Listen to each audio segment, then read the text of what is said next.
Vamos retomar então a sequência que a gente estava seguindo até agora. Então, nas duas últimas aulas, a gente vem seguindo a história das linguagens e o nascimento dos paradigmas, tá certo? Só repassando muito rápido, eu já passei por tudo isso. A gente foi passando pelas origens das máquinas, isso tem que ser bem rápido, porque eu repassei inclusive na última aula. E a gente começou a seguir essa estrutura, né? Que vai mostrando como as linguagens foram evoluindo. Aí eu comecei lá com a Ada Augusta, as coisas lá no começo, ENIAC. E a gente começou a ver, certo? Que as linguagens de alto nível, tá? Elas começaram a surgir baseadas naquilo que a gente conhecia lá do baixo nível de programação, certo? E começaram a subir de nível. Eu não apresentei o nome específico, mas isso é o que a gente chama de imperativo. Eu acho que eu apresentei, só que eu não escrevi um slide escrito. Mas essas são as linguagens imperativas. Elas nascem de olhar aquelas linguagens de baixo nível e tentam representar aqueles mesmos conceitos, aqueles mesmos princípios num nível mais alto, certo? Depois a gente vai ver que vai responder a seguinte questão: pode fazer diferente disso? Pode. No fundo a gente já viu um pouco quando a gente começou a trabalhar com Lisp e Scheme, tá? Então a gente começou lá, Flowmatic e COBOL, eu falei da importância de representar dados de uma forma mais rica e estruturada no disco. Tudo isso aqui é imperativo, tá, gente? Aí falei do COBOL, da importância, não é? Comparei com o ALGOL, não é? Aí mostrei lá que o COBOL tinha, e isso vai ser muito importante. Eu comecei na aula passada, hoje a gente vai evoluir mais nisso. Tinha o conceito, além de toda a importância que ele dava para como estruturar os dados em disco, ele tinha o conceito de parágrafo. Que se vocês se lembram do lab da aula passada, a gente fez um exercício, né, de construir o parágrafo, que era o primeiro rascunho da ideia de módulo, né? Ele, no mínimo, dividia o seu programa em pedaços e já ajudava, num primeiro estágio, a controlar a complexidade. Mas tinha toda a história de que ele não tinha parâmetro, não tinha variável local, não tinha nada daquilo que a gente está acostumado em modularização, certo? E eu comecei a puxar em paralelo um estudo sobre como você trabalha, como você combina elementos para construir estruturas maiores de programação. É muito importante vocês prestarem atenção nisso, porque hoje a gente vai evoluir nessa discussão de como eu vou gradativamente construindo um prédio com estruturas de programação, e depois a gente vai seguir um outro caminho, que é os elementos para a gente trabalhar com abstração de dados, para estruturar dados, tá? A gente vai voltar para isso aqui, a gente fez um lab sobre isso, certo? Falou do Fortran, não é? A gente viu, né, como é que... Eu mostrei esses gráficos do Fortran, eu mostrei, né? Eu acho que eu acabei pulando, né?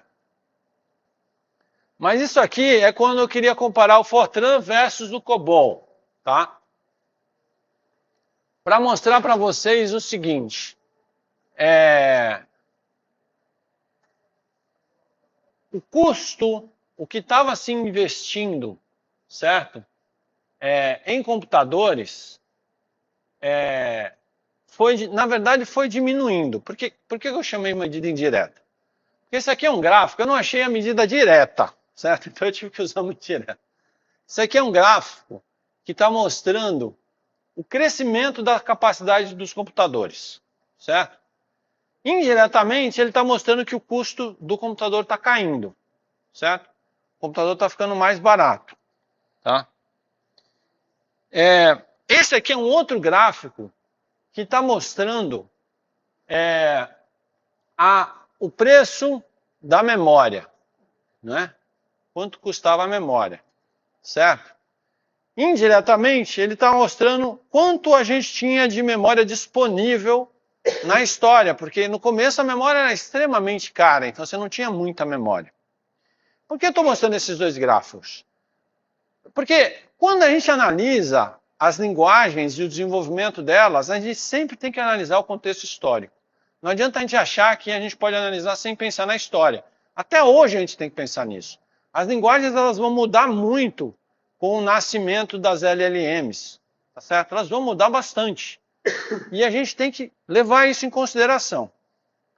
Nessa época, qual era a grande questão? Se você pegar um cara como COBOL, certo? Ele ia ser usado em empresas e a memória RAM era cara, certo? Então o cara se preocupava em fazer um programa que era assim, eu vou ler um arquivo, vou processar numa memória Zika e vou gravar, certo?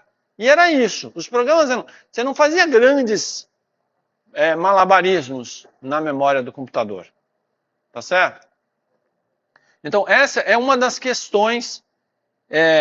A outra questão que começou a surgir é que na medida que os computadores vão ficando mais baratos, o custo humano vai ficando mais caro, certo? Hoje, as pessoas são muito mais caras do que os computadores, tá? Então, o nascimento das linguagens de alto nível, ela foi crescendo, por quê? Porque se a pessoa é mais cara, eu precisava tornar essa pessoa mais produtiva, com menos erros. Então, eu tinha que subir o nível da linguagem para melhorar esse processo, certo? Aí, tinha linguagens como Fortran, por exemplo, que eles trabalhavam mais, operavam mais com memória e tal. Mas se você olhar o contexto do Fortran, era mais aquele contexto científico, aplicações onde você ia ter ali uma máquina que tinha mais memória, que ia fazer previsão de tempo, alguma coisa assim. Mas, no caso do COBOL, ele era mais voltado para as empresas, tá certo? Então a gente viu um pouco do Fortran, como é que o Fortran nasceu, e a gente começou a ver que o Fortran e aqui vocês vão começar a ver uma coisa mais séria, né, de construir abstrações com procedimentos. E o Fortran, ele já começou a se preocupar com subrrotina, e agora a subrrotina num nível diferente de abstração, porque agora eu tenho parâmetros, eu tenho outras coisas, certo? Mas o Fortran tinha as deficiências que ele usava o GoTo. Lembra dessa história? A gente passou pela história do GoTo, né?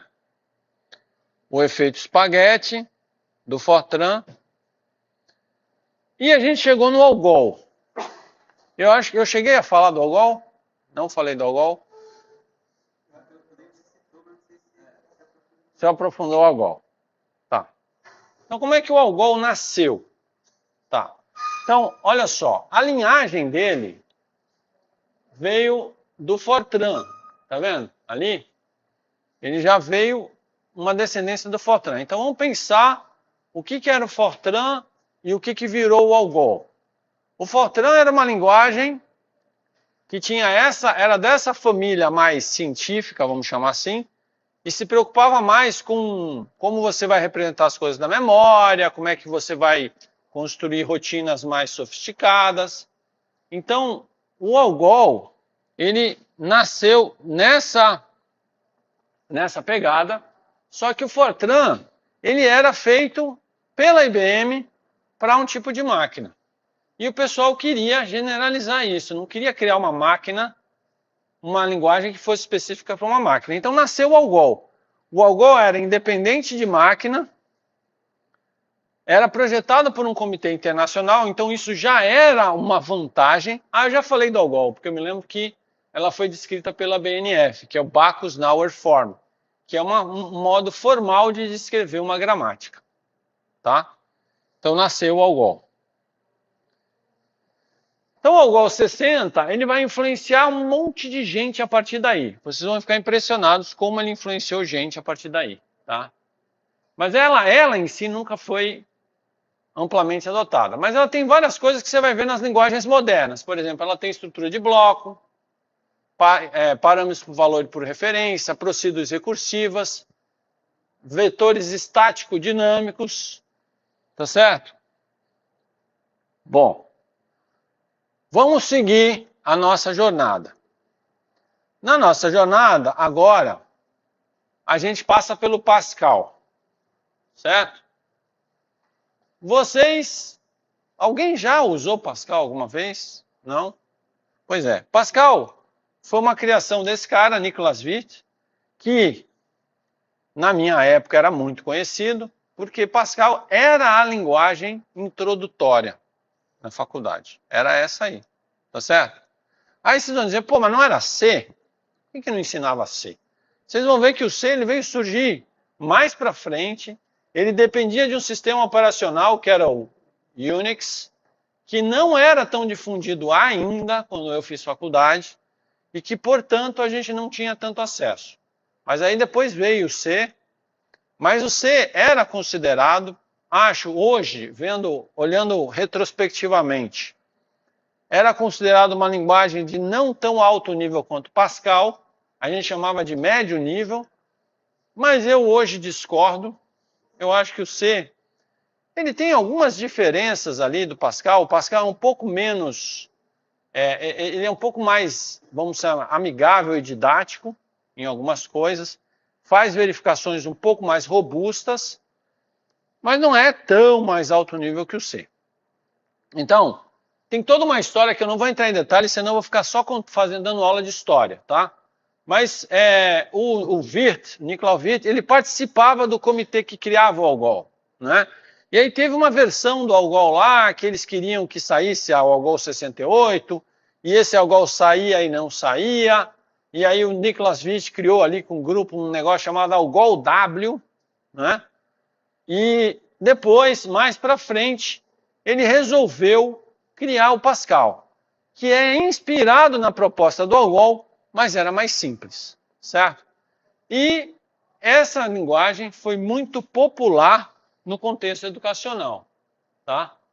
Então, basicamente, se usava muito Pascal como primeira linguagem. Foi a primeira linguagem que eu aprendi na faculdade. É claro que quando eu cheguei na faculdade eu já programava em Basic. Eu não vou falar do Basic, eu pensei em falar do Basic, mas o Basic foi uma linguagem também, uma descendente aí, que surgiu. Ela tinha algumas vantagens porque ela era muito mais simples, e aí você podia colocar em computadores com pouca memória. Os primeiros microcomputadores, eles vinham com Basic, tá? Então, Basic era essa linguagem, né? E eu passei na minha vida sendo defensor terrível de várias linguagens. Eu primeiro comecei defendendo o Basic contra todos, certo? Porque quando eu entrei na faculdade se falava muito do COBOL. Aí eu falei, não, o Basic é muito melhor que COBOL, certo? Aí depois eu aprendi o Pascal, abandonei o Basic e falei, não, o Pascal agora é a grande linguagem, tá certo? Aí depois eu fui aprendendo mais uma, e fui trocando uma pela outra. Eu nunca fui um cara que me apeguei muito a uma linguagem. Eu sempre fui meio assim, saí meio promíscuo em linguagens de programação, tá certo? Hã? Eu não estou muito apegado.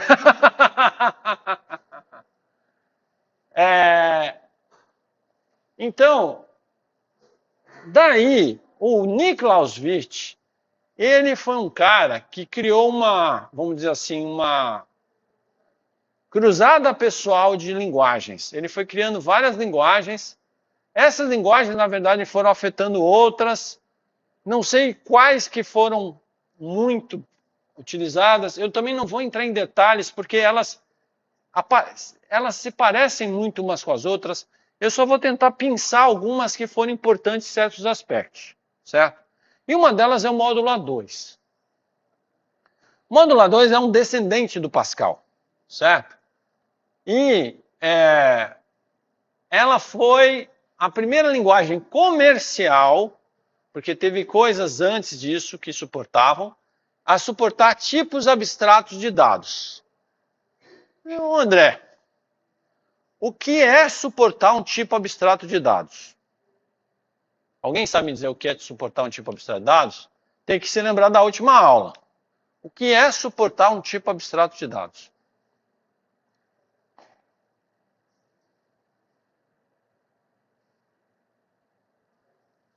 O que é um tipo abstrato de dados? Eu falei isso na última aula e vocês deviam ter aprendido isso em estrutura de dados. Vamos lá. O que é um tipo abstrato de dados? Hã? É um tipo, quando eu falo de fila, de pilha, não é um tipo que você define a partir das operações dele, não é isso?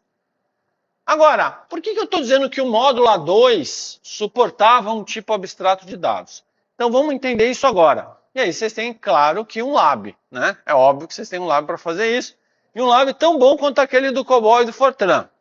Então se vocês abrirem lá o notebook, que agora está funcionando. Então se vocês forem lá no Program to Learn, já fez o release?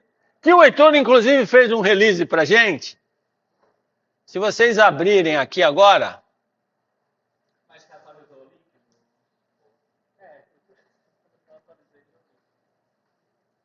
Aí ele vai abrir aqui o notebook, vocês vão abrir aquele mesmo notebook.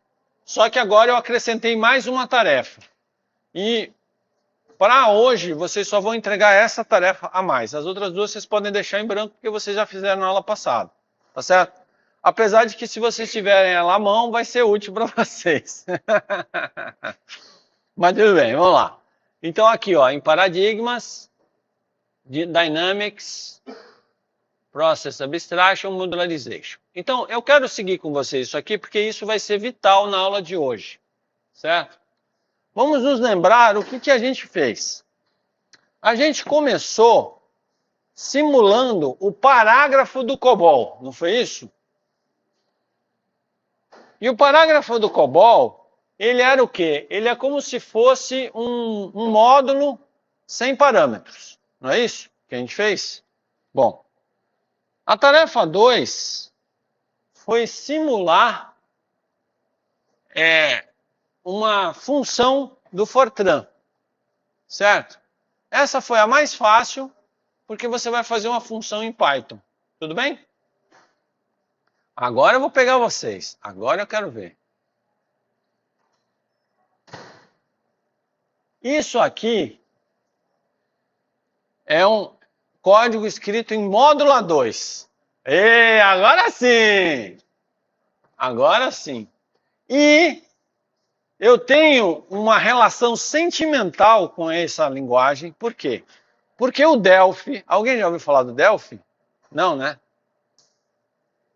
Então, o Delphi foi uma linguagem tão bem sucedida que na minha geração, assim, quando o Delphi começou a ser usado, era tipo 95% das pessoas programavam em Delphi. Certo? Não, 95% não, 90% porque os outros 10% eram COBOL. Então, Delphi era uma linguagem que era herdeira do Pascal e que pegou conceitos do módulo A2, tá certo? Então, que conceito que ele pegou que fez ele explodir? Ele pegou esse conceito que vocês vão ver aqui agora, que é um conceito de tipo abstrato de dados, certo? Que a ideia é a seguinte. Acompanhem a minha linha de raciocínio. Tudo bem, nós temos funções. Todo mundo pensava, nós temos funções, módulos. Maravilha, a gente consegue fazer coisas com eles. Só que os nossos códigos vão crescendo e eu preciso de algum tipo de abstração ou de módulo maior do que este para agrupar as minhas funções. Então, se eu estou construindo um programa comercial, a granularidade da função é uma granularidade muito baixa. Eu preciso de uma coisa maior ainda, certo? Se vocês pensarem comigo, vocês lembram do exemplo que eu fiz na aula passada? Como era o exemplo? Ele era um exemplo que calculava a próxima prestação, não é isso? Vamos lembrar dele em Python, como é que era? Ele calculava a próxima prestação, não é isso? A próxima parcela, né? De um empréstimo, tudo bem? Aí eu mandei vocês criarem uma função que calculava a próxima parcela do empréstimo, não foi isso? E qual era o nosso problema? Vocês lembram qual era o nosso problema?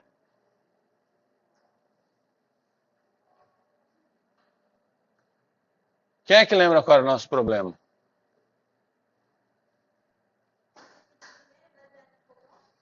Hã? Não, do segundo, baseado em Fortran. Do primeiro em COBOL é porque não tinha nada, né? Ela não tinha parâmetro, ele só dividia o código em pedaços.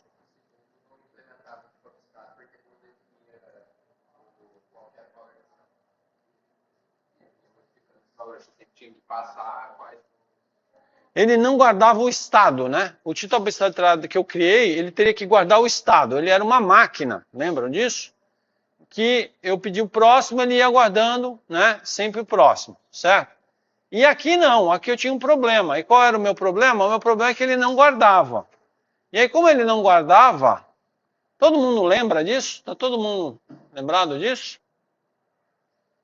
Então, eu tinha que ficar guardando na minha mão o programa principal e toda vez que eu chamava o módulo, eu passava para ele. Agora imagine que eu dissesse assim, amigo, eu quero criar um nível de módulo maior, certo? Um nível de módulo maior, em que ele pode agrupar várias funções, certo? E ele guarda estado, ele mantém o estado, e ele tem uma separação entre o que é a minha interface pública e o que é a minha implementação privada. Isso está aparecendo o quê? O que é que isso está aparecendo? É um tipo abstrato, mas está aparecendo o quê? Vocês já conhecem. Está aparecendo uma classe, certo? Mas não é uma classe. Existe uma diferença conceitual fundamental que vocês vão me dizer qual é, mas ainda não. Mas está aparecendo, certo? O que era necessário nessa época? As pessoas precisavam de um nível maior de abstração de módulo. Elas precisavam modularizar no nível mais alto. E função era insuficiente. Então os caras estavam pensando, o que pode ser maior do que uma função? Bom, então vamos ver como é que isso era implementado em módulo A2, que também foi usado no Delphi, com muito sucesso. Olha só. Ele criou um módulo chamado Installments. Infelizmente ele não tem highlight para módulo A2.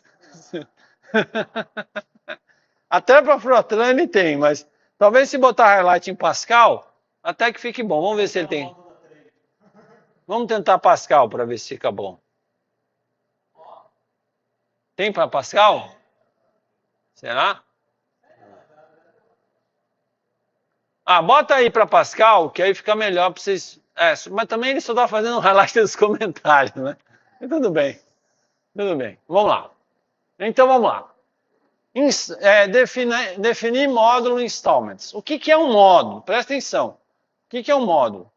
Ele é um agrupamento maior. O módulo pode ter dentro dele vários processos e dados, certo? E daí, quando você define o módulo installments, o que você define logo depois é uma interface. Em que sentido é uma interface? Porque eu vou definir somente o que a gente chama em C de protótipo das funções, certo? No C não tem isso? Que é só definir como é que é a cara do negócio, mas eu não defino a implementação, certo? É a mesma ideia que você define numa interface em orientação a objeto, tá? Você só diz quem são as funções, quais são os parâmetros, mas não tem implementação, tá certo? E aí tem uma segunda área que a gente chama de implementation. Tá vendo ali? A área de implementation, ela é escondida. Então aqui também foi introduzido o conceito de encapsulamento, certo? Ela não é visível para quem está fora. Só o que se consegue ver fora é a interface, certo? E você pode definir variáveis aqui dentro, e essas variáveis guardam o estado. Ou seja, vocês estão vendo que essas funções aqui, elas têm uma função de inicialização que ela inicializa as variáveis, estão vendo? Que são aquelas ali. E essa função, ela vai usar essa variável. Então, bacana é que agora eu consigo chamar ao meu módulo, dizendo próxima parcela, sem precisar dizer para ele qual foi o anterior, nem nada. Ele vai funcionar. Então, se você olhar o programa que usa esse camarada, esse aqui é um outro módulo, que é o módulo principal, tá? É o módulo main. Você vai ver que esse cara, ele chama o initialize e dá os valores, certo? E aí ele dá um for aqui, uma repetição, e nesse for, ele chama para calcular o next installment. Essa implementação não ficou muito boa, porque se ele disse se for um, isso aqui não ficou bom, mas é que eu pedi para o DeepSeek fazer, tá? E não tive tempo de verificar, tá? Na verdade, eu poderia ir chamando só o próximo aqui, e a primeira vez ele ia me dar a primeira parcela. Não sei se foi assim que eu implementei aqui no Python, acho que era assim, né? Bom, enfim, mas tudo bem, dava para fazer isso.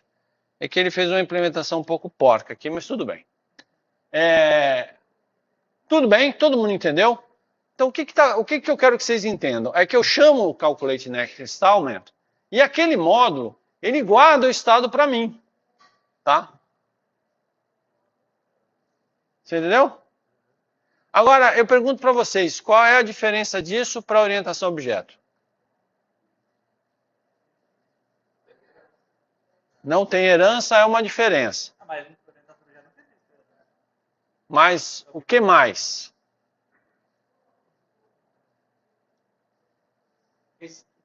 Utilizar tipo abstrato de dados não chega a configurar um paradigma por si só, né? É só um método de desenvolvimento. É como eu falei aqui, é o seguinte. Quando você fala de paradigmas, inclusive há controvérsias. Se você pegar os vários cursos, a galera organiza de forma diferente. Não tem um consenso, todo mundo segue a mesma coisa.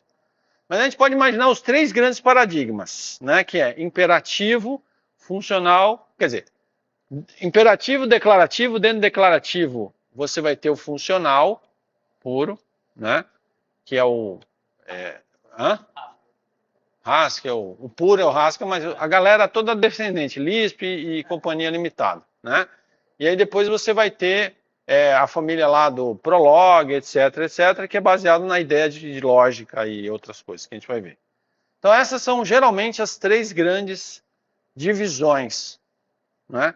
Só que dentro dessas grandes divisões, você vai ter um desmembramento ali que a gente poderia chamar, entre aspas, de subparadigmas, certo? Então, esse subparadigma, a gente pode dizer o seguinte, dentro da programação imperativa, a orientação a objeto virou um branch, um subparadigma ali, que nasceu dentro desse paradigma maior, que é o imperativo. Um fato que eu acho que vai ficar mais explícito quando for falar de programação lógica, que é a forma que você trata os dados é, por si só, você já está gerando um paradigma novo. Funcional trata de uma maneira, orientação objeto trata de uma, global trata de uma, C trata de um. Tem os escritores do Structure Interpretation of Computer Programs, né? Structures and Interpretation of Computer Programs. Ele defende justamente essa ideia, que o paradigma ele surge quando alguém pensa uma maneira diferente de tratar os dados que estão sendo recebidos. E isso é uma maneira de se pensar. Se você vai fazer orientação a objeto, você vai pensar, se você vai fazer o mesmo programa em Python, se você vai fazer um Python com orientação a protótipo, é uma maneira. Se você vai fazer Python com orientação a objeto, você vai pensar de outra forma.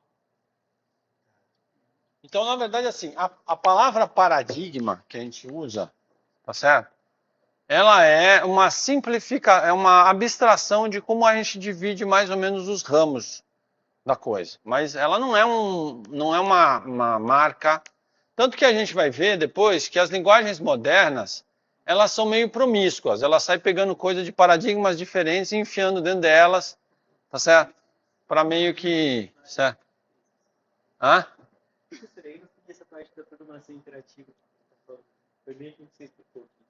A gente vai fazendo como se fosse um passo a passo para resolver aqui o problema. E o fato da gente utilizar funções, funcionais, essas abstrações que foram surgindo, não muda o fato da gente ainda estar usando a programação interativa. Que a gente está dizendo, passo a passo, no computador, como resolver esse problema. Exatamente, exatamente. Um pouco de spoiler dos próximos paradigmas. Quando eu estou usando, sei lá, Java, quando eu estou resolvendo algum problema em Java, É imperativo.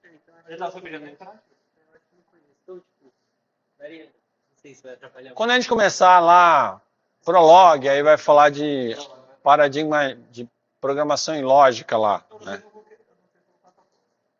Mas Lisp, hã? Então, aí a gente vai ver outras formas de pensar, certo? A gente ainda eu estou preparando você para absorver o impacto ainda. Porque se eu não fizer essa preparação que você está vendo aí, quando eu chegar e falar das negócios, você não vai entender qual é o tchananã delas, porque você não tem os elementos para olhar aquilo e entender por que aquilo é diferente, melhor ou pior ou diferente do que você conhece. Tá? Então vamos lá. O que não tem além de herança? Tem mais uma coisa que isso aí não tem. Perfeito. Não há o conceito de instância aqui. Certo? Não tem. Então a ideia aqui é que o módulo é um módulo. Você só tem uma instância dele rodando ali e acabou. Certo? Então eu quero que vocês pensem aqui. E por que eu estou mostrando essa história? Porque a orientação objeto moderna, ela é resultado do cruzamento de duas linhas. Certo? Ela é resultado do cruzamento de duas linhas. Uma linha foi a necessidade de ir progredindo na modularização, de você ir crescendo a capacidade de criar módulos mais sofisticados. Essa é uma linha. A outra linha é derivada de como você abstrai as coisas do mundo. Então agora, eu quero que vocês conseguem imaginar como vocês escreveriam uma coisa dessa em Python? Alguém consegue imaginar?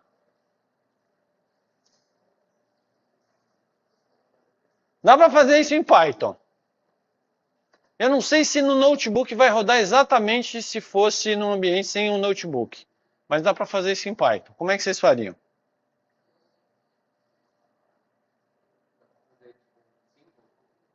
Dá para fazer um singleton. Mas aí você está fazendo tipo um back... Como é? Um downsizing, né? Você está pegando a orientação objeto e tá... Mas tudo bem. Um singleton sim. Funcionaria. Ele já está falando em termos de design patterns ali. Ele já está subindo o nível de abstração. Um singleton funciona. Todo mundo sabe o que é um singleton? Não? Hã? Não, é singleton? Não? A gente vai chegar nisso. Mas, outra forma de fazer isso em Python. Vamos lá. Tem outra forma de fazer isso em Python.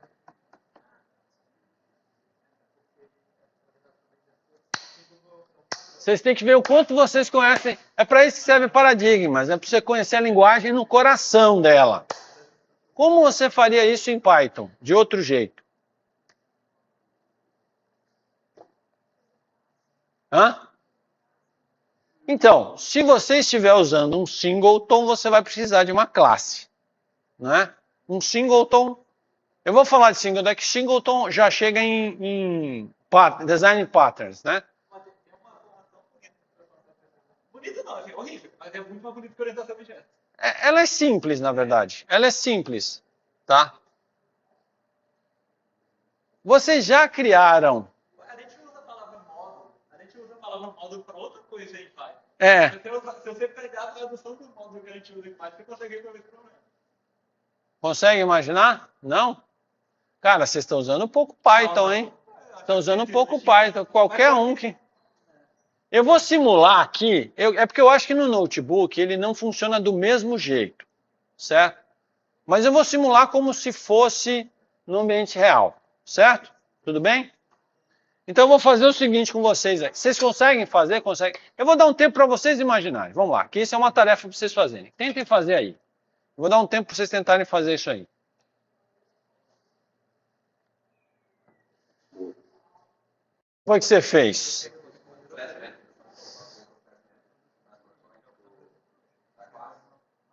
Aí eu posso chamar com a própria classe, que dentro tem a função iniciar, que aí seta os valores da classe, e depois as funções próximas. Ou seja, você fez tudo estático, né? Usou classe. Alguém conseguiu fazer sem usar classe? Vai lá. Hã? Com o quê? Yields. Nudes? Yields. Yield. Uma keyword do Python que você pode fazer, usar em uma função para criar um gerador. Uma função para criar um gerador? Isso eu não conheço. Isso aí você já puxou um negócio que eu não conheço. De Python, isso? E aí, como é que você ia fazer isso usando esse recurso de yields?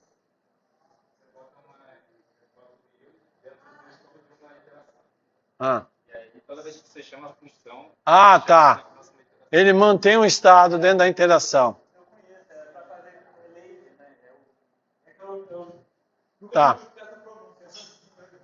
Tá, o que ele está fazendo é que ele está... É uma boa ideia também. É diferente desse conceito, mas o efeito final é o mesmo, tá certo? É um conceito em que ele define que uma variável dentro da função, ela vai manter o estado dela, certo? Entre as chamadas, certo? E aí, cada vez que você chamar ela, ela vai lembrar do estado dela e vai, né, você vai poder chamar várias vezes, tá certo? Mas tem uma forma mais simples de fazer isso no Python, certo? Eu tentei simular aqui no notebook, mas no notebook não deu muito certo, porque, em geral, para você fazer isso no Python, você tem que ter dois arquivos separados, certo? No Python, quando você tem um arquivo separado, que você usa como um módulo e importa, você pode definir variáveis que elas vão existir no contexto daquele módulo, certo? Alguém já fez isso em Python? Não? Nunca fizeram isso? Exatamente. Não sabe como funciona por dentro, né?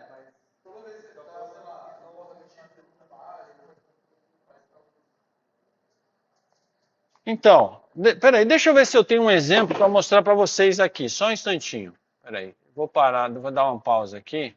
Vou dar aqui um exemplo, tá certo? Por exemplo, aqui eu tenho um projeto em que eu tenho um arquivo do Python, tá vendo? E nesse arquivo do Python eu defino várias variáveis ali. Isso aqui é um pouco diferente do que eu mostrei no módulo, porque aqui eu não tenho privado e público, tá certo? Mas fora isso, o resto é parecido, ele mantém o estado, etc. Então você imagina que esse arquivo aqui poderia ser um módulo, ou esse outro arquivo aqui, ó. Na verdade, eu coloquei em dois arquivos separados, mas eles podiam estar no mesmo, tá? Então eu defino variáveis dentro do módulo, e essas variáveis dentro do módulo, elas se mantêm, certo? Elas se mantêm de uma chamada de função para outra, porque elas estão fora das funções, tá vendo? Elas estão aqui. Só que elas estão fora das funções, mas estão dentro do contexto do módulo, certo? Por exemplo, só para vocês terem uma ideia, esse módulo aqui, ó, Python, eu chamei ele de Arena Backup Library Setup, tá? E eu importei ele para um outro módulo com o nome de BK Setup. Tá vendo ali? As BK Setup. Bom, se eu quiser fazer referência às coisas que estão naquele módulo, eu vou ter que botar o prefixo BK Setup. Tá vendo? Inclusive, variáveis que estão lá. Mas eu poderia chamar funções que alteram essas variáveis e ele vai manter no estado disso aí, certo? Então, essa ideia de poder criar arquivos ou módulos separados funciona desse jeito. Eu tentei simular isso no notebook, mas o notebook ele é diferente, porque ele não mantém... O problema do notebook é que ele não mantém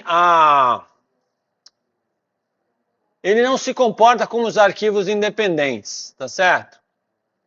Então ele ficou meio chateado ali. Mas é como se eu tivesse um arquivo do Python que tem variáveis ali, tá vendo?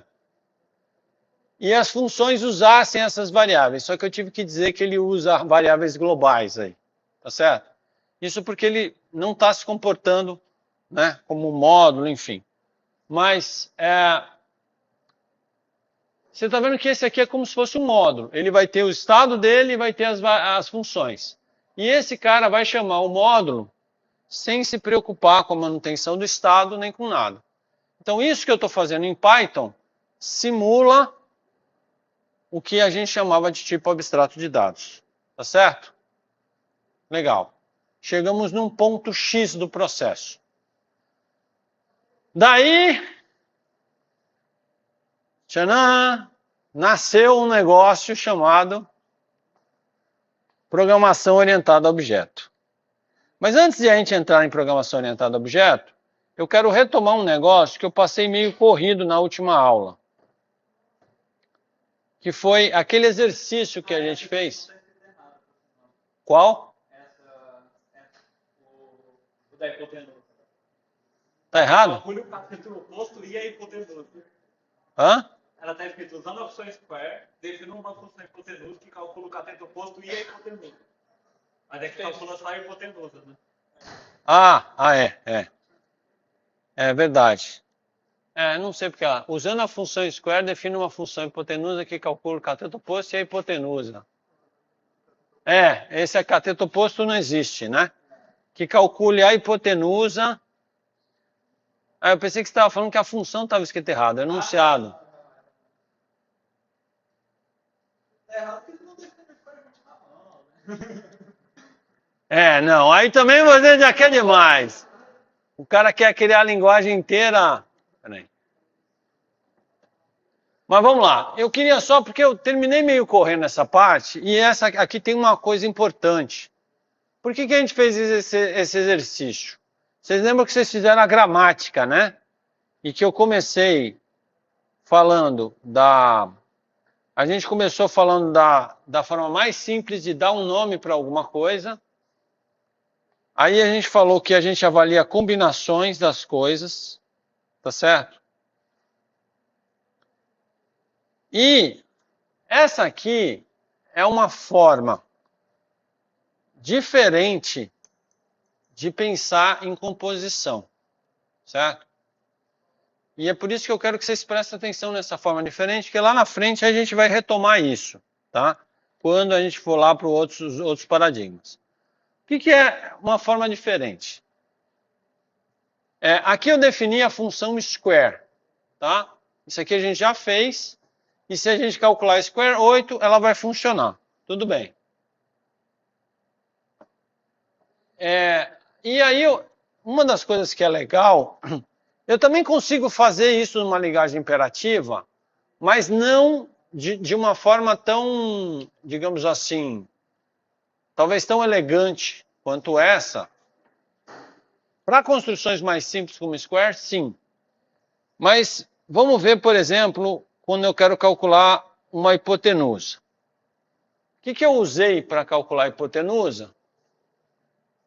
Eu compus as funções square dentro da função hipotenusa, certo?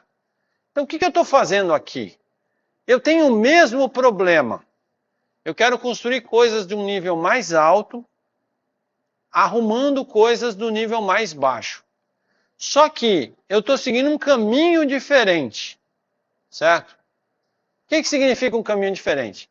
Ao invés de criar toda uma infraestrutura, que tem um negócio público, um negócio privado, eu estou simplesmente compondo as coisas de cima, usando as coisas de baixo, tá? E aqui, ó, é uma função que vai usar o square para definir a distância euclidiana de dois pontos. Você está vendo aqui? Então eu estou usando o square. A distância euclidiana é uma extrapolação da hipotenusa. né? A hipotenusa você vai trabalhar com as medidas, e você calcula a hipotenusa, e a distância euclidiana são as coordenadas. Eu calculo a partir das coordenadas as medidas, eu calculo a hipotenusa, e eu calculo então a distância euclidiana. Certo?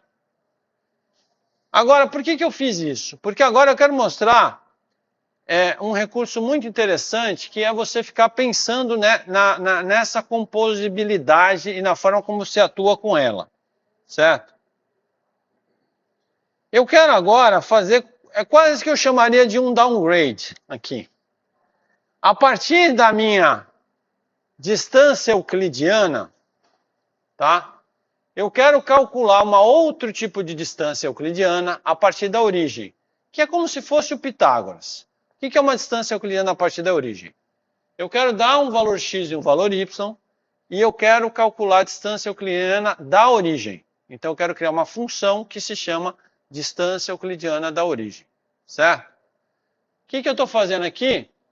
Ó, eu estou pegando a distância euclidiana e fixando que esses dois parâmetros aqui vão ser zero. Certo? E dei o nome de uma nova função.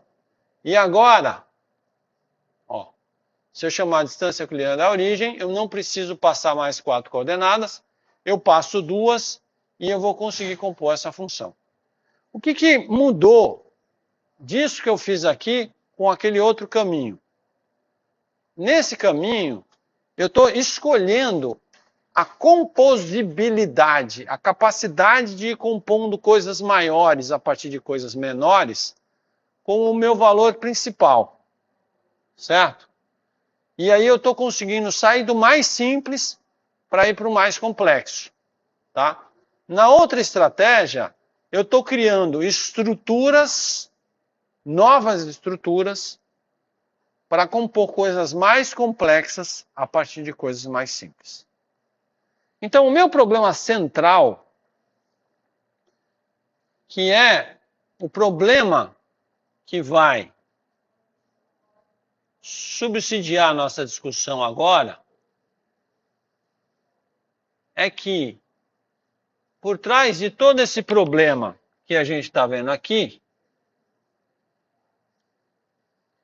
agora a gente vai dar uma pausa naquela sequência histórica e a gente vai falar de linguagem de programação e abstração. Por quê? Porque a abstração passou a ser uma preocupação na medida em que você vai tornando sistemas mais complexos e as linguagens começaram a competir entre elas para dizer assim, como é que eu saio de coisas mais simples e vou para coisas mais complexas? Tá certo? Então, na verdade, eu tinha tocado nesse assunto lá no começo do curso, certo? E estou retomando ele agora. Quando a gente pensa num problema e a gente quer resolver um problema, a gente tem que entender que esse problema ele tem vários níveis, não é? Isso aqui é uma figura de uma aula que eu dei hoje em ciência de dados em saúde, mostrando que na saúde você parte das moléculas e você vai subindo o nível de abstração até chegar nos tecidos. E note, para cada nível de abstração, eu tenho que ser capaz de pensar naquele nível e ignorar os níveis de baixo. Então, por exemplo, se eu estiver trabalhando com essa área de biologia computacional, o cara que está pensando no nível da célula, muitas vezes ele não está pensando nesse nível mais de baixo. O cara que está pensando no tecido, ele não está... Ele até sabe, mentalmente, que funciona no nível de baixo. Mas ele não está pensando no nível de baixo. A mesma coisa acontece, por exemplo, aconteceu uma coisa muito interessante que é... antes disso, deixa eu falar, deixa eu pedir uma coisa aqui, rapidinho, peraí. Peraí. Então vamos lá. Então o que significa trabalhar com níveis de abstração? Significa, por exemplo, eu vou dar um exemplo muito interessante que eu vi alguns anos atrás. E quando a gente vê exemplos em outras áreas, a gente aprende mais sobre elas. Eu estava eu estou colaborando com médicos, e teve uma época que a gente estava trabalhando num treinamento para leitura de eletrocardiograma, certo? E aí o médico, quando começa a aprender a interpretar o eletrocardiograma, todo mundo sabe o que é o eletrocardiograma, né? Ele aprende que a onda do eletrocardiograma, ela tem partes, certo? E cada parte corresponde a alguma coisa que está acontecendo no seu coração. Aí tem a onda P, a onda E, tem a parte da onda que chama ST, T, e eles vão aprendendo cada pedaço como é que se comporta, o que é esperado, etc. E aí, quando a gente estava vendo material didático, o material didático vai explicando cada pedaço e o que uma anomalia causa naquelas ondas. E aí os médicos chegaram para mim e falaram, mas tem o seguinte, um médico experiente, ele não olha nada disso, ele não pensa em nada disso, certo? Ele olha o eletrocardiograma e diz, esse cara está com uma arritmia. Ele não fica desmembrando, ele está com uma arritmia porque a onda S está não sei o que, da onda P. Não, ele diz, esse cara está com uma arritmia. Então o que o médico faz? Ele sobe o nível de abstração, tá certo? E ele precisa disso. E a mente humana faz isso o tempo todo. A gente também pode pensar no nível de abstração. Quando você está usando esse computador, você pode até saber como é que funcionam os circuitos, os chips, você pode ter até estudado na faculdade. Mas você não fica pensando nisso, você simplesmente sobe o nível de abstração e usa ele. Bom, quando a gente fala em desenvolver software, existe o mesmo processo. A gente começou lá no começo, onde a gente trabalhava com código linear. E a gente replicava, a gente trazia o que a máquina fazia e replicava aqui. Tá certo? E a gente começou a fazer umas coisas simples. Tinha aquele negócio que eu chamei de pseudocódigo, que era expansão de macros. Os caras iam melhorando, tá certo? Aí a galera começou a pensar em módulo. Começou a pensar em módulo como? Nós podemos pensar, por exemplo, que agora eu posso agregar um conjunto dessas coisas num módulo. Primeiro veio o parágrafo, que não tinha parâmetro nenhum. Aí surgiram funções com parâmetros. Aí surgiram um nível mais alto ainda. Que nível mais alto ainda aqui? Está com esse nome de classes, porque é o nome mais popular atualmente, certo? Mas antes desse nível se chamar classes, ele se chamava tipo abstrato de dados. Era um nível que era necessário, mais para cima, para você poder juntar várias classes, tá certo? E pensar num bloco maior, tá certo? E é isso que acontece quando você usa, por exemplo, um pandas. Um pandas é uma coisa, talvez a mais para cima, é porque aqui tem toda uma discussão, tem framework, tem várias outras coisas que você pode pensar. Mas você está subindo o nível de abstração, você está pensando num nível de abstração mais alto. E começou a surgir toda uma discussão e a orientação a objeto, ela começou a atuar nessa demanda. Eu preciso subir meu nível de abstração e isso também foi uma das razões do grande sucesso da orientação a objeto. Outros trabalhos começaram a desenvolver coisas em cima da orientação a objeto em níveis mais altos. Então a gente começou a ouvir falar de design patterns, que o livro mais famoso da Gangue dos Quatro, se alguém aqui nessa sala não leu, deveria ter lido. Usa a orientação a objeto como base, tá certo? Apesar de fazer algumas críticas à orientação a objeto, certo? Em alguns aspectos, tá? Componentes de software, que quem não sabe o que é, eu tenho um curso inteiro que eu estou dando na especialização, está toda no YouTube, vocês podem assistir, que fala só sobre componentes de software. E o nível mais alto que é considerado hoje em dia, que a gente chama de arquitetura. É como você desenha a arquitetura do software. Todos esses níveis, eles foram ao longo dos anos sendo trabalhados e discutidos e criados, etc, etc.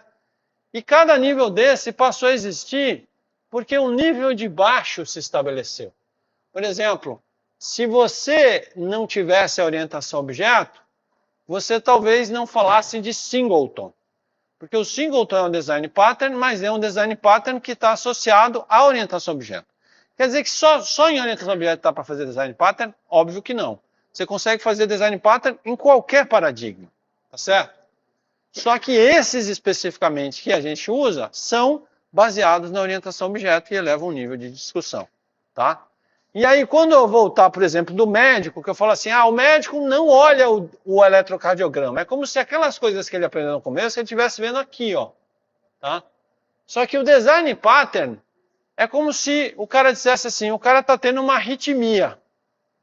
Ele sobe o nível de abstração e vai falar com outro médico, esse cara está tendo uma arritmia. Ele não chega para outro médico e fala assim, olha só, essa onda S e não sei o que, o T, tá não sei o que, e por causa disso, tá não sei o que isso comprova que está fora do ritmo. Ela não vai falar isso. Ele fala, esse cara está tendo uma arritmia. Do mesmo jeito que ele chegou para mim e falou assim, eu vou usar um singleton. O que ele fez? Ele subiu o nível de abstração. Ele disse, existe um design pattern, a gente já conhece esse design, já devia conhecer pelo menos, já está na nossa linguagem, se chama singleton e eu vou usar ele. Como alguém pode dizer assim, eu preciso converter de um formato para o outro, eu vou usar um builder, que vocês usaram na disciplina lá. É um design pattern que é usado em certas situações. Então isso é o que estamos trabalhando. Então, vamos analisar como é que isso começou a surgir. E agora eu vou começar a falar de orientação objeto, que é um cara que surgiu aí no meio desses paradigmas, mas ela é classificada pela maioria dos autores que eu leio como um paradigma que é descendente desses imperativos, tá certo? Por quê? Porque ela nasceu como imperativo, certo? Apesar de que a gente pode dizer que ela tem uns diferenciais em relação a linguagens imperativas clássicas. Mas vamos lá. A orientação a objeto, na minha visão, ela se popularizou porque ela combina duas demandas. A demanda número 1 é você precisa de uma estrutura de dados num nível mais alto. Mais alto do que as funções. E ela entregou esse tipo de princípio. Eu vou passar muito rápido por isso, porque vocês já viram orientação objeto. Então eu estou entendendo que a gente está fazendo uma revisão. E também a orientação objeto trouxe com ela uma abordagem de abstração, uma forma de abstrair aquilo que você estava vendo. Tá certo? Então, essa parte aqui, nesse exercício que a gente fez na disciplina, a gente já olhou isso. Então, esse notebook que vocês acabaram de fazer, a gente praticou esses níveis crescentes de abstração, certo? A gente começou, então deixa eu só repassar com vocês o que vocês fizeram comigo. Só que eu ia trazer para esses slides, mas ele ficou desformatando, então eu vou pegar meus slides originais de orientação objeto.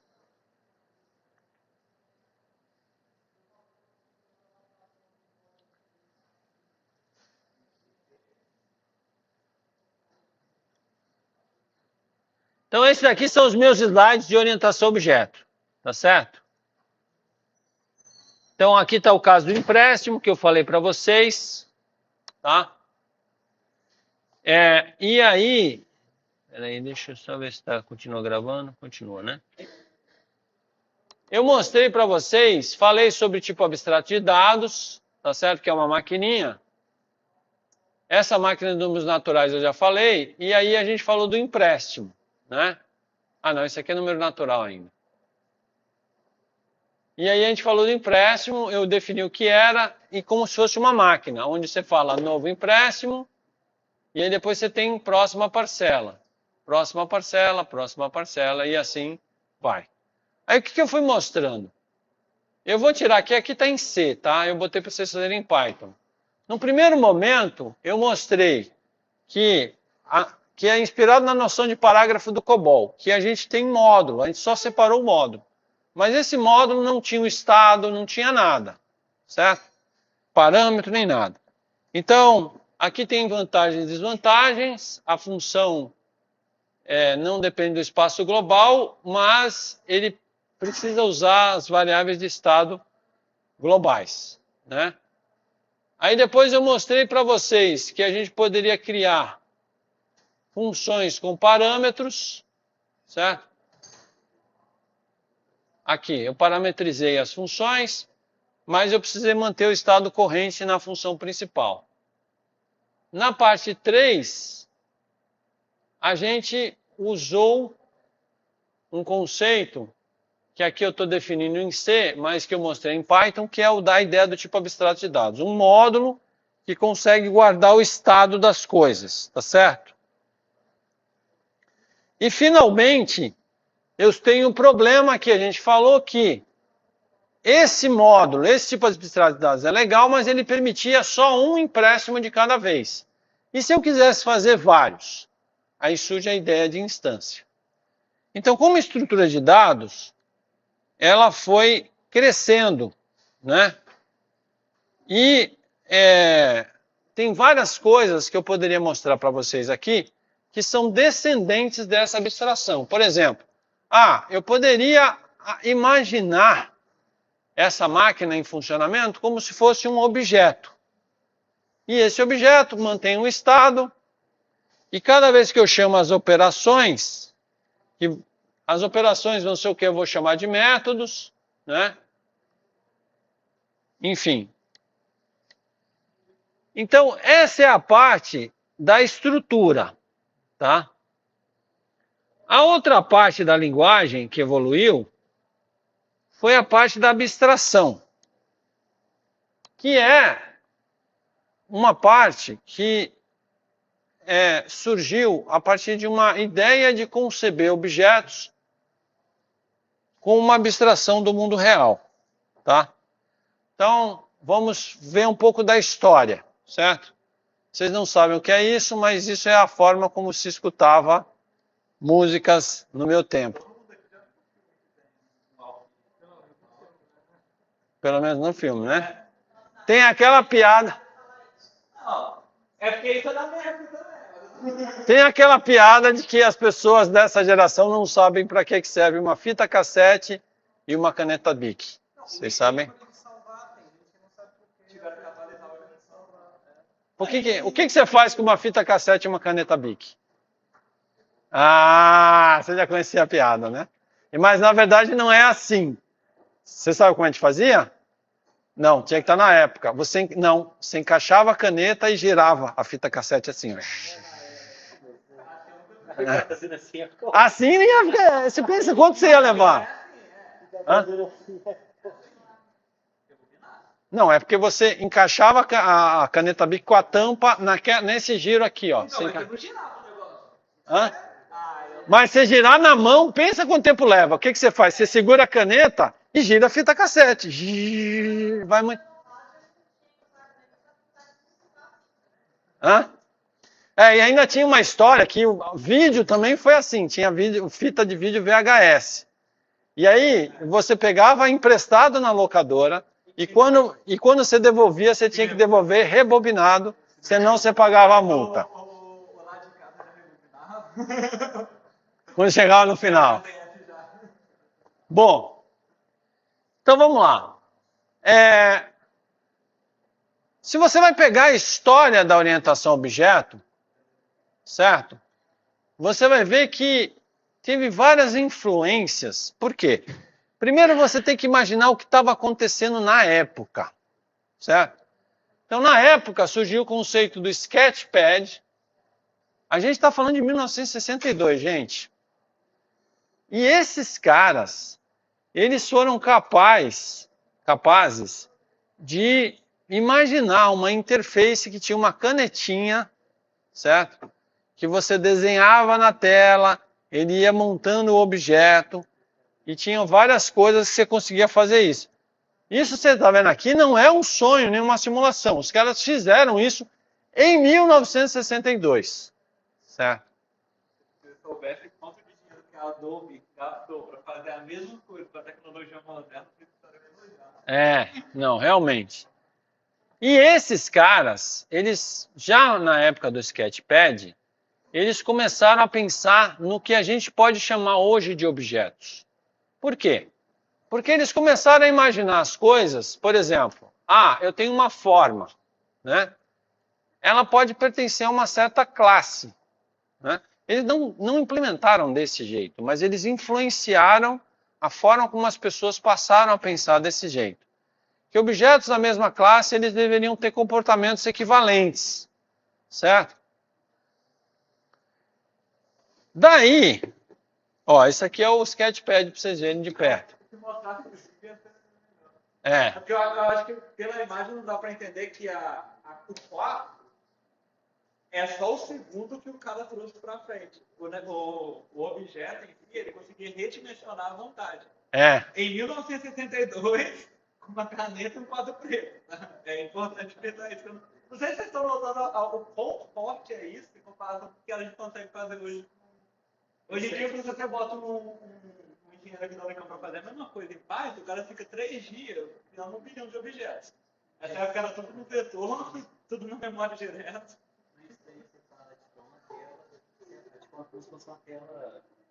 Na verdade, para você entender como isso funcionava, você tem que entender a história do hardware, certo? Por quê? Na história do hardware, tem uma história de que é o seguinte, se você pegar os monitores modernos, eles são uma matriz de pontos que você acende todos os pontos, ou não. Você faz uma varredura. Essa tela não era assim, certo? Essa tela, o raio, ele desenhava o negócio, certo? Por quê? Porque naquela época não tinha velocidade suficiente para você ficar fazendo varredura e acendendo todos os pixels toda hora. Então o raio desenhava. Então tem várias coisas que teriam que se discutir aí, tá certo? A estrutura de dados que ele usava. Também. Então, ó o Lisp aí, ó. Então o Lisp tem uma menção a uma ideia de objetos, tá? Apesar de não estar falando de classe, herança, nem nada disso, mas ele já começava a pensar em objetos com listas de propriedades, certo? Então tem ali algumas raízes. O que se tem que entender é que nessa época já se discutiam essa questão. O Simula 67 recebeu o título como sendo a primeira linguagem que de fato implementou a ideia da orientação a objeto. Certo? Bom, o Simula 67, ele foi uma linguagem meio que seguiu um caminho independente dela, tá? E esse caminho envolve... eles queriam fazer uma linguagem de simulação, tá aí o nome, né? E porque eles queriam fazer simulação, a ideia, a noção de objeto é muito natural quando você quer simular alguma coisa.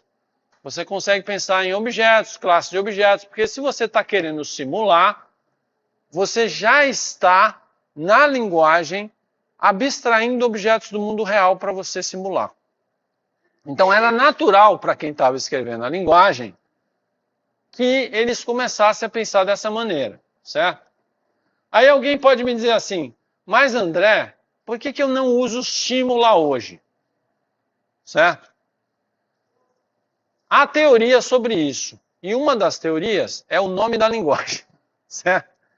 Por quê? Porque quando foi lançado o Simula 67, ele já era uma linguagem de propósito geral. Ela não servia só para simulação. Ela servia para fazer qualquer tipo de programa e ela era orientada a objeto. Só que o nome Simula fez com que as pessoas associassem a linguagem à simulação e ela nunca deslanchou. Tá certo? Então, olha só o que essa linguagem já tinha. Tinha o conceito de objeto, classe, herança, rotinas virtuais e garbage collection, certo? Eles já tinham todos esses conceitos na linguagem, certo? Daí, quem não assistiu o filme, eu acho que é Piratas do Vale do Silício, tem que assistir, porque precisa conhecer uma parte fundamental da nossa história, certo? E uma parte fundamental dessa história aconteceu na Xerox. E é a coisa que mais buga a minha mente, porque a Xerox fez coisas maravilhosas. Eu acho que ela nunca patenteou nada. Não sei se ela não estava achando que aquilo ia dar em alguma coisa. Eu não sei se ela achava que a missão dela era fazer fotocópia e disse, então vamos deixar isso lá para frente. Mas enfim, a Xerox, ela tem esse Palo Alto Research Center, PARC, que desenvolveu nada mais, nada menos. Nela tinha um cara chamado Alan Kay, que desenvolveu na tese de doutorado dele uma linguagem chamada Smalltalk. Essa linguagem já era baseada no Simula. Então o Alan Kay já conhecia o Simula, conhecia os conceitos do Simula e trouxe para o Smalltalk. Certo? O Alan Kay, em 1972, se envolveu num projeto chamado Dynabook. Certo? E lá foi construído um computador, um projeto chamado Alto. Esse projeto chamado Alto, que foi um projeto que ele estava envolvido e que tinha a intenção de depois evoluir para o Dynabook. Primeiro, antes de falar disso, deixa eu mostrar o que era o Dynabook. O Dynabook é aqui, ó, tá o Alan Kay segurando um protótipo do que eles queriam fazer, que é o Dynabook, certo? Então, olha só o que ele falou. Esse Dynabook foi baseado na visão de computadores pessoais, baratos, do tamanho de um caderno, tanto para adultos quanto crianças, com a capacidade de lidar com as suas respectivas necessidades de informação. Apesar dessa referência ser de 98, isso é naquela época lá, 60 e tantos, que eles estavam pensando. Eles começaram a trabalhar nisso e iniciaram com um protótipo que não era portátil. Ainda não era, que eles não tinham conseguido fazer portátil ainda. Então esse protótipo, ele implementava as primeiras ideias do Dynabook. Quais eram as primeiras ideias? Para e presta atenção que os caras fizeram num projeto na Xerox. Interface gráfica. Certo? Os caras fizeram. Conceito de interface gráfica. Com mapas, com arquivos de imagem bitmap, certo? Janelas sobrepostas. Tá? A gente está falando de 1973. Rede Ethernet. Foram esses caras que criaram esse projeto. A rede Ethernet, que é que vocês usam até hoje. Até antes disso, todas as redes tinham outras formas. Vocês nem estudaram isso, eu acho. Token Ring, Token Pass. Vocês estudaram isso em redes? Nem se estuda mais, que o pessoal esqueceu. Mas a internet chegou e destruiu tudo. Nesses caras aqui. Impressora laser. Certo? Foi o primeiro computador moderno a usar um mouse. Então eles introduziram a ideia de que o mouse podia ser usado na interface gráfica, porque até então, mouse era um negócio que a galera ficava experimentando umas ideias, umas coisas, mas ninguém tinha criado uma utilidade, alguma coisa para o mouse. Esses caras, cara, eles revolucionaram. E se vocês pegarem o filme Piratas do Vale do Silício, vocês vão ver o que aconteceu. Você sabe o que aconteceu? Não? Lá, o que aconteceu? O que aconteceu? O que aconteceu? Por que não é a Xerox? Por que esse computador de vocês não é Xerox? Ao invés de Windows, não é Xerox. Por quê? Alguém sabe? Ninguém sabe essa história? Cara, vocês precisam saber mais da nossa história. Hã? Qualquer um que já viu o filme do Martin Zuckerberg precisa saber. Vocês não sabem o que aconteceu? Não. Eles receberam a visita de dois ilustres caras, dois ilustres jovens. Um se chamava Steve Jobs. Steve Jobs foi visitar o laboratório. E quem foi o outro?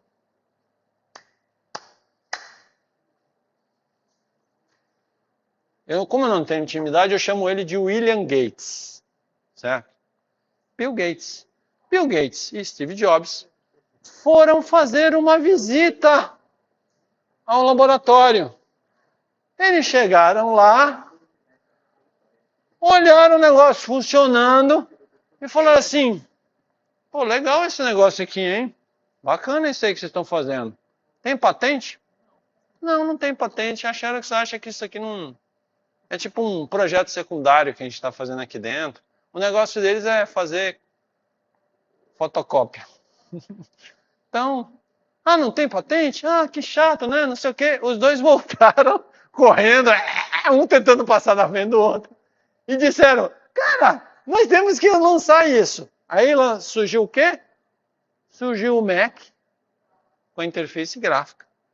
A Apple conseguiu sair na frente.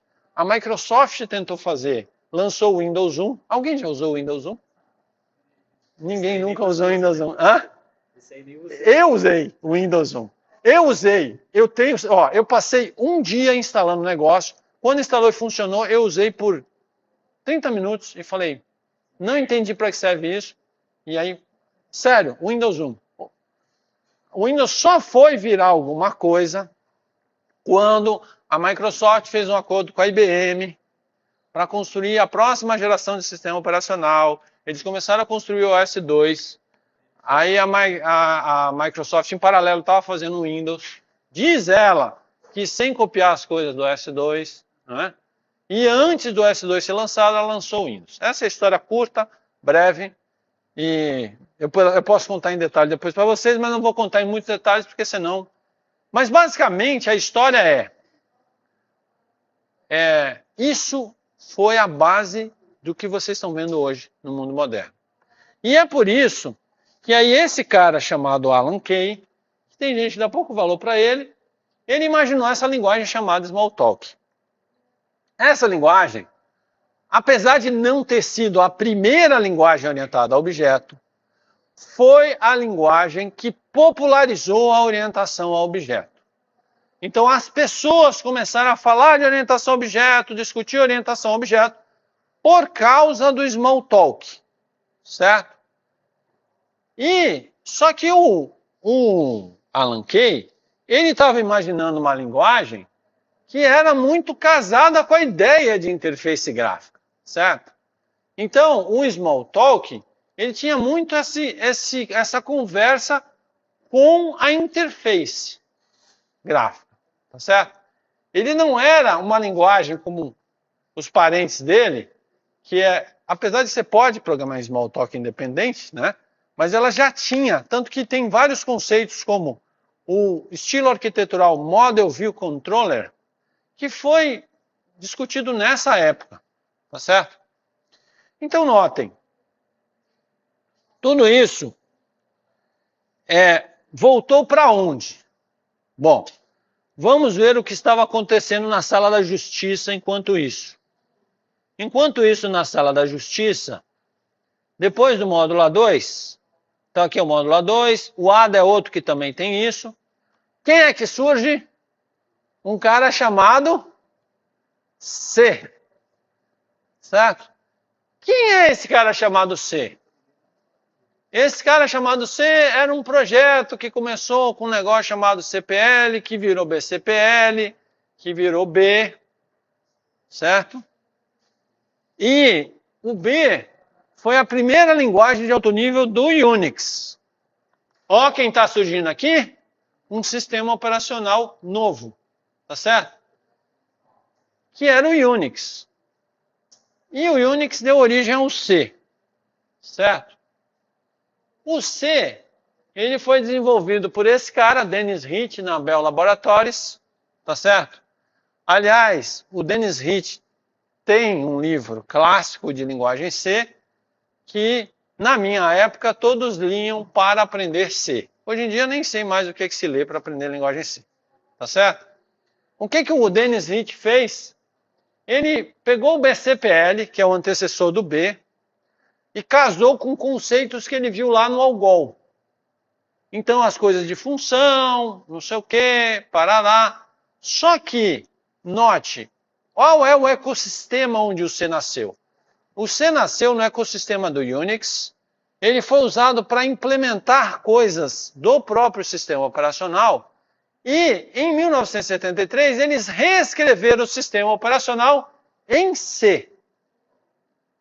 Isso fez com que o C tivesse características de uma linguagem capaz de conversar com a máquina direto, Então fez com que eles construíssem um compilador que fosse altamente eficiente para criar código que executasse direto na máquina. E isso catapultou a linguagem junto com o sistema operacional, certo? Então a linguagem C, ela pegou o embalo do sistema operacional e virou aquela linguagem. Na verdade, vocês têm que pensar assim: o próprio sistema operacional Unix revolucionou o que era sistema operacional. Essa ideia de que você pode pegar uma linguagem de alto nível, tá certo? Que roda em cima do sistema operacional e usar ela para escrever o sistema operacional, era um negócio que a galera estava vendo. Peraí, não, calma. Peraí. A linguagem roda em cima do sistema operacional. Legal. Ela roda em cima do sistema, mas você usou para escrever o sistema operacional. Peraí, onde começou esse negócio? Certo? Então esse negócio é interessante, criou um conceito interessante. Por quê? Porque até então, a galera pensava em sistema operacional, em assembly, linguagem de máquina, e isso era muito custoso de manter, certo? Então, note que a linguagem e o conceito de sistema operacional, eles cresceram juntos, certo? Bom, eu não coloquei o slide aqui, mas o casamento do Smalltalk com o C gerou o quê?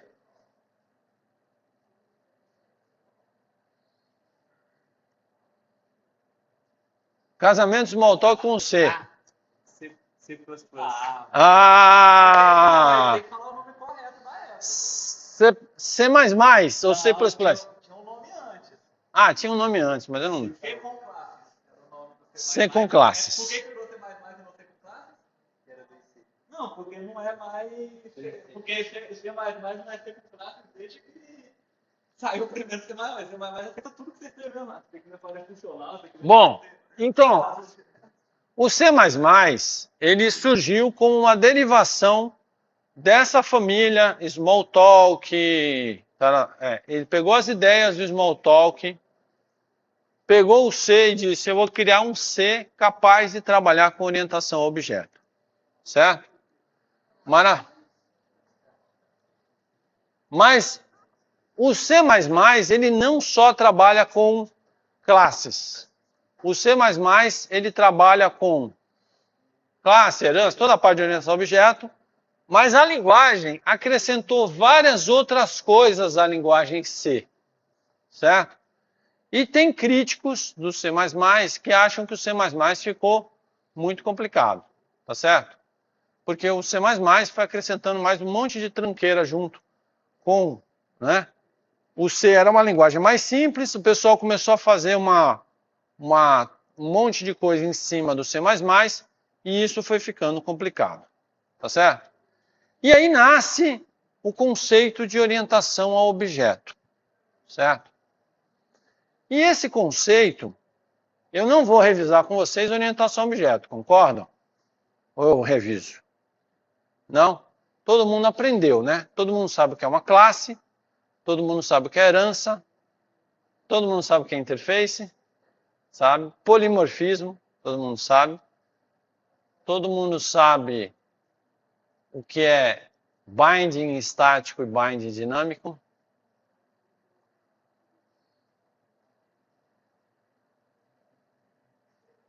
Não sabem o que é binding estático e o que é binding dinâmico?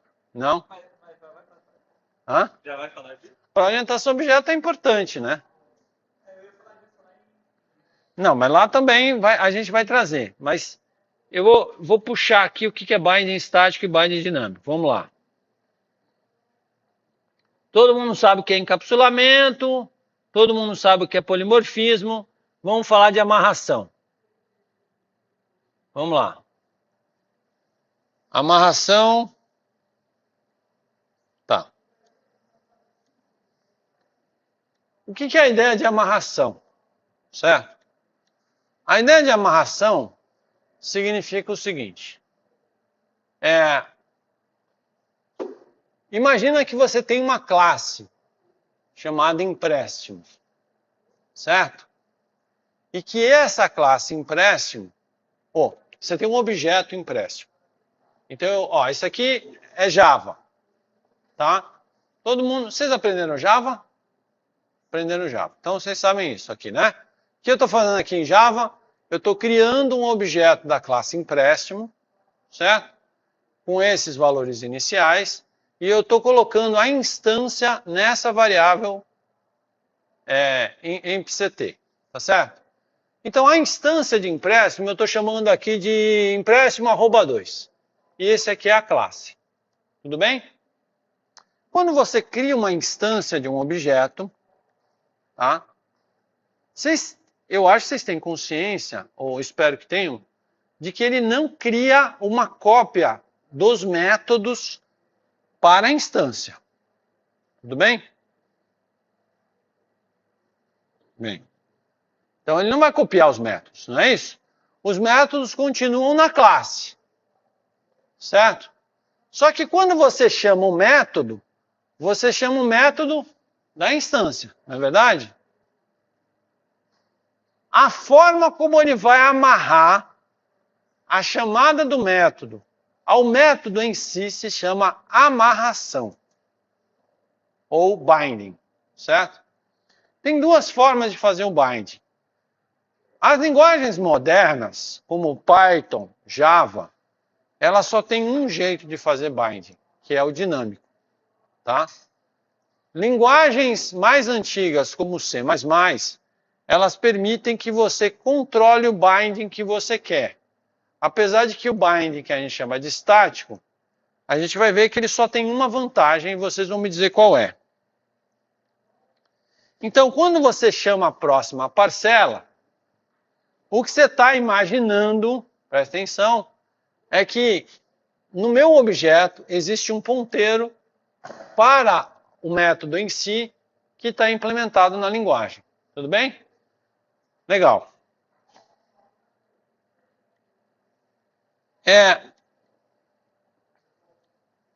Então, vamos imaginar que eu tenho uma classe, empréstimo TA, que é herdeira de empréstimo. Deixa eu ver se eu defini isso em algum lugar.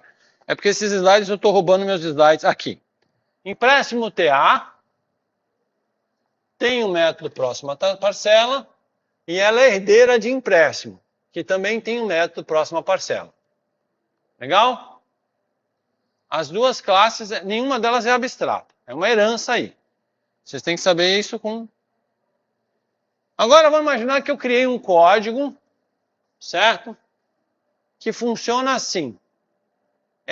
Você vai perguntar se você quer um empréstimo com taxa ou sem taxa. Você vai digitar T para empréstimo com taxa e N para empréstimo sem taxa, certo? Se você digitar T, ele vai instanciar um objeto da classe empréstimo TA. Se você não digitar T, ele vai instanciar um objeto da classe empréstimo. Então, a mesma variável emp ou vai ter um ponteiro para uma classe, um objeto de uma classe, ou vai ter um ponteiro para uma outra. E aqui eu chamei o método próxima parcela. Certo? Tá bem aí?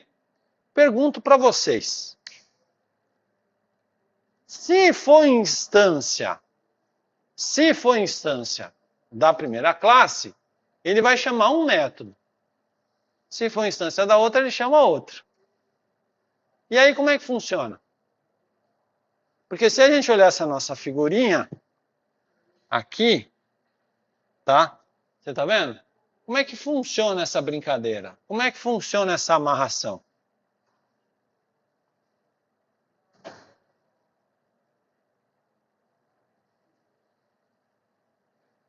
Ou seja, a pergunta que eu estou fazendo é o seguinte. O compilador, vocês lembram que eu falei isso lá atrás? Que na hora que eu tenho uma chamada, isso aqui vai virar um jump. Lembra essa história toda? Um caminho que vai virar um jump? Lembra disso? Bom, como é que o compilador vai saber para que método ele vai desviar aqui? Se depende da instância.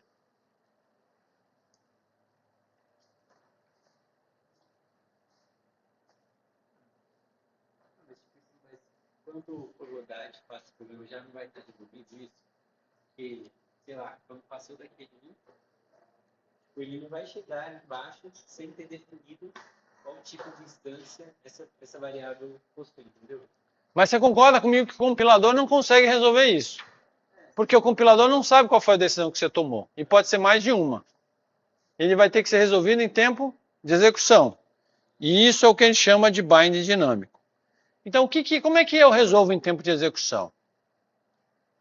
Em tempo de execução, ele vai ver quem foi que você escolheu, certo? E ele vai ter um ponteiro na instância para o cara que você escolheu, certo? Só que ele vai ter que decidir isso na hora da execução, tá? Como é que funciona? Então, quando você chamar o próximo parcela, ele decide na hora da execução. E se eu decidisse em tempo de compilação? Em tempo de compilação, ele não tem como decidir qual método que ele vai chamar, porque ele não sabe qual foi a instância que você fez. Não existe só uma instância. Então não tem como resolver em tempo de compilação, certo?